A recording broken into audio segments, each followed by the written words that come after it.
Even Esav reached that level, and that's why only his head was buried, as Chazal tell us, in Maras HaMachpelah with the Avois HaKadoshim and the Imaos. Welcome to Prism of Torah with Rebbe Esav Aaron Prisman, engaging Divrei Torah, packed with stories and practical insights. Find us wherever you get your podcasts or at prismoftorah.org.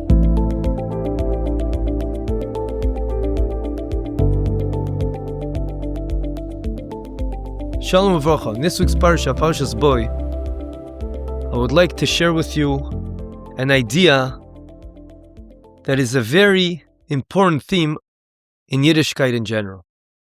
We know that in this Parsha, Parshas Bo, we have the three last plagues, and we also have the beginning of the episode of Klal Yisrael leaving Mitzrayim. Intrinsic in this Parsha is also the command for us to have tefillin, and that the tefillin have to have the Parshias that have to do with Yetzias Mitzrayim, and they're located both on our heads and also on our arms, opposite the heart. What is the reason that Yetzias Mitzrayim is so intrinsic in this idea of putting tefillin on? Yes, we know that tefillin represents an ois, a sign that we're connected to Hashem. But why is it so important it's connected to Yetzias Mitzrayim? And why do we have to wear them on our heads and on the hand connected the hearts? What's the deep underlying connection between all these ideas? I think to understand this, we have to first go back and understand why and what was the essence of the galus, the exile in Mitzrayim. What was the problem there that we had to be redeemed?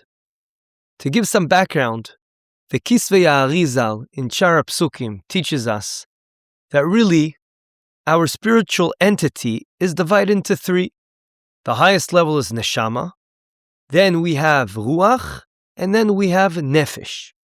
Nefesh is this part of our spiritual entity that also exists in animals, as it says in Bereshis, nefesh behemti, which is pretty much instinct.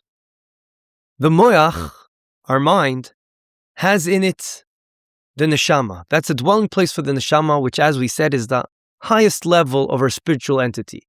That is mamish a chelek elokim amal. It's connected to HaKadosh Baruch Hu, and it's very easy to get to the point to believe in your mind. In fact, even Esav reached that level, and that's why only his head was buried, as Chazal tell us, in Maras HaMachpelah with the Avois HaKadoshim and the Imaos. The next level of the spiritual entity is ruach. That resides with the heart. It represents our emotion. That's already a way harder mission to be able to believe also with our emotions. Because a lot of times we're faced with the sudden situation, and the first thing that reacts is our emotions. So if you're able to believe and reach the level, a higher level of emunah in your heart, that's unbelievable. The third level is the more physical level of the spiritual entity, which is called nefesh. And that is rooted, that's like in Bereshit, it says nefesh chaya, even an animal has this thing. And that is already literally an instinct. When you worked on yourself so much to believe in HaKadosh Baruch Hu, that's already in your limbs, it's an automatic reflex. Why? That's unbelievable. That's the highest level a person can reach. And metaphorically, that is represented by the liver, because that represents physical pulls. If you're able to conquer that with your emunah, that's amazing. We know that the Gemara tells us that Habakkuk came and summarized the whole Torah with one thing. That thing is tzaddik be'emunaso yichye. All these are different levels of emunah. Have you reached emunah in your mind? That's level 1. Even in your heart, that's level 2. And even in your limbs, with your limbs, that's level 3. The Arizal says that this is actually hinted in the word melech. Melech is an acronym also. Aside from being a king, means a king, it also is an acronym for moyach lev kaved. A person that manages to live his life based on his emunah in the moach and is able to transfer that over to his lev and to kaved, and the moach is the one that's ruling, meaning the neshama. That's amazing, because that means you are able to take your emunah and your level in your mind. That's easier to get to, because in your mind, all you have to do is think what life is all about. And you know HaKadosh Baruch Hu is running the world, and able to transition that also to your emotions and to your reflex, That is what a true king can do, his moishel in all parts of his body. That's also why it says, tzadikim libam birshusam, because a true tzaddik, he's in charge of his heart with his mind. This is also connected to what the Torah tells us in Dvarim. It's one level to know HaKadosh Baruch Hu exists, ve'yadata hayom, that's with your mind, to know, to acknowledge. But to affect your heart, that's already a different level. That's a lifetimes of work. As it says, ve'yadata hayom, but that's not enough. As we say in Aleinu L'Shabeach, ve'ashevois elav, we have to also return it to our hearts. To summarize, the main avodah a yid has to do in this world is not only to have the emunah in his mind, that should be relatively easy to do, but to transition that so that it'll be one with your emotions and with your reflex. The Arizal says this is exactly what Paro and Mitzrayim tried to do to Klal Yisrael, to not allow them to do this transition, to disconnect the bridge, the important bridge between the mind and the heart, which will inevitably also be able to affect the reflex. Where is that hinted in our infinite Torah? Mitzrayim comes from the word mitzar, a narrow pathway. That is the narrow pathway that connects our mind to the rest of our body, representing our hearts and also our reflexes, our body. That is what Mitzrayim tried to do, the Tumah in Mitzrayim, and that's what Paro tried to do. That narrow area is the neck. Paro also comes from the word orif. Orif is the back of the neck, also the place where the flow goes from the mind to the rest of the body. Paro tried to disconnect us from doing what life is all about, to ensuring that we live emunah in all the parts of our body. This is exactly what Paro tried to do. How do you accomplish such a thing? Exactly the way Paro did it.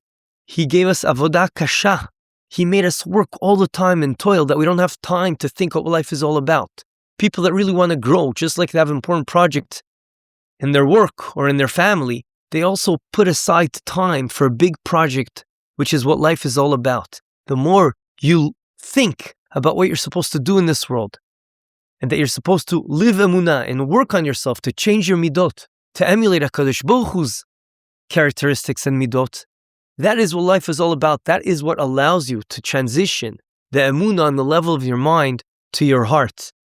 This is exactly what all the Baalei Musar, the Sifrei Musar, like Mesilas Yesharim, Choivas HaLevavos, and others, they say in their Akdama, we're not going to teach you something you don't know in your mind, because knowing that Hashem runs the world, that's like 1 + 1.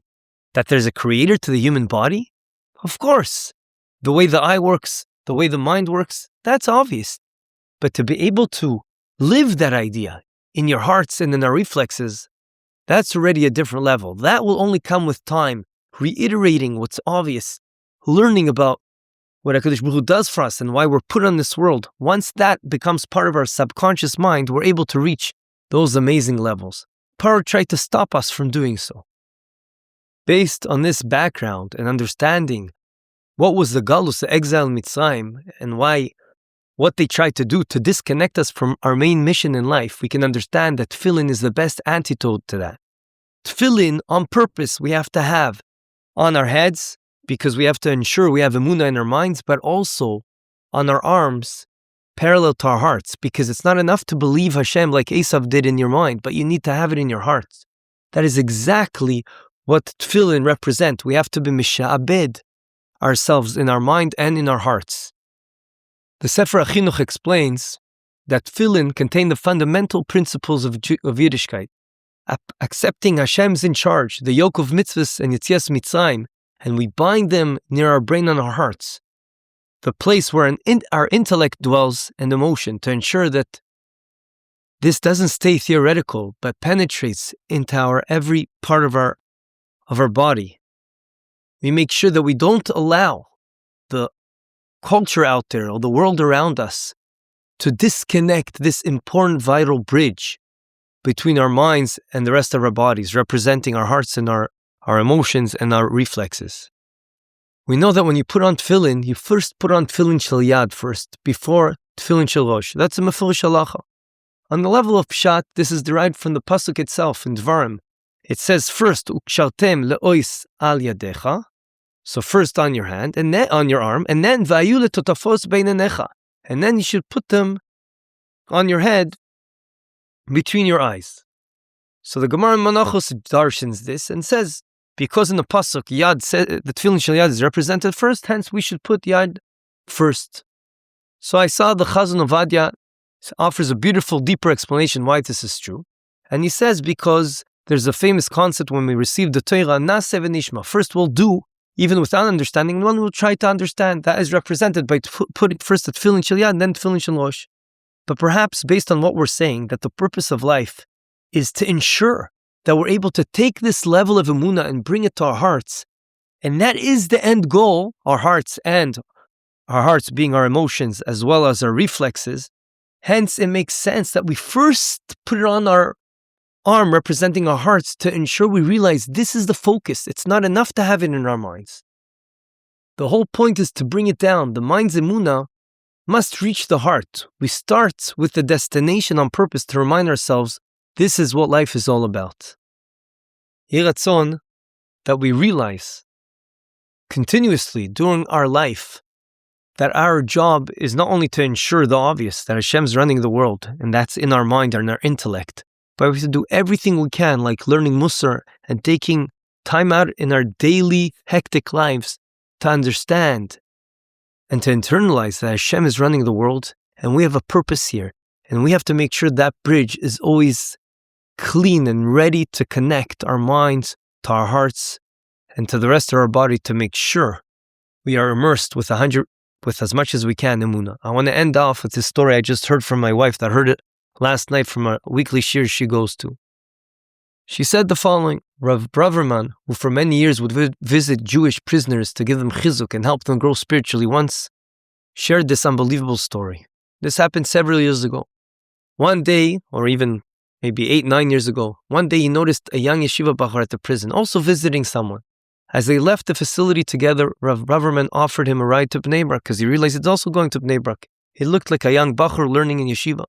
On the way, the bachar spoke up and said to him, "Let me save you your curiosity. I'll tell you what I'm doing here. You're probably wondering."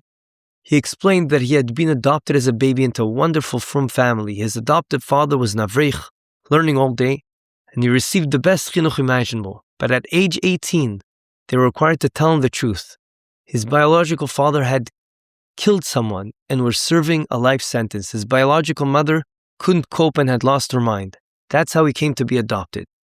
I kept this secret for years, the bachar continued, until one day my chavrusa happened to meet my adoptive father when he came to visit the yeshiva. Afterwards, my chavrusa said, "You're so lucky to have such a tzaddik as a father. What a holy person." And without thinking, I blurted out, "He's not my real father." His chavrusa asked who his biological father was.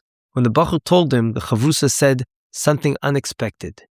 "Maybe you need to go visit him." And the bachar said, "That's the last thing I would ever want to do," I answered back. But his chavrusa wouldn't let go. "How do you know? Maybe it's Ratzon Hashem. Maybe halacha requires you to go visit your biological father." They went to a gadol who paskined that the bachar should indeed visit his biological father. Well, this was very hard for the bachar, and he said, "But my father's a murderer."